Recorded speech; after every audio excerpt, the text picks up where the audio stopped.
Another quick Oracle clip. In this clip, we will use the virt-install command to create an Oracle Linux 8 guest virtual machine. I will run the virt-install command with the following options. The --name vm-ol8 specifies the name for the guest virtual machine.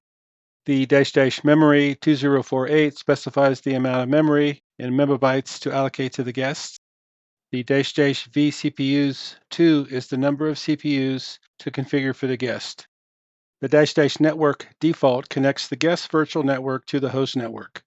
This entry specifically says to connect to a virtual NAT network in the host called default. The default network was created when you installed the KVM virtualization software.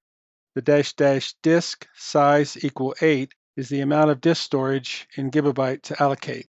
The --location option specifies the distribution tree installation source that will be installed on the guest virtual machine. This is the ISO image for Oracle Linux 8.9, which can be downloaded from the Oracle Yum server at the URL shown.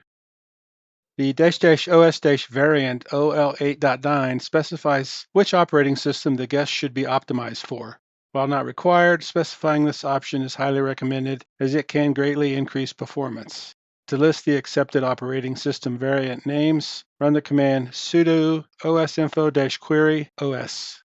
The --graphics none specifies that no graphical console will be allocated for the guest. With no graphical console, the guest must be explicitly configured with a text console on the machine's first serial port. Use the --extra-args option to do so, as shown.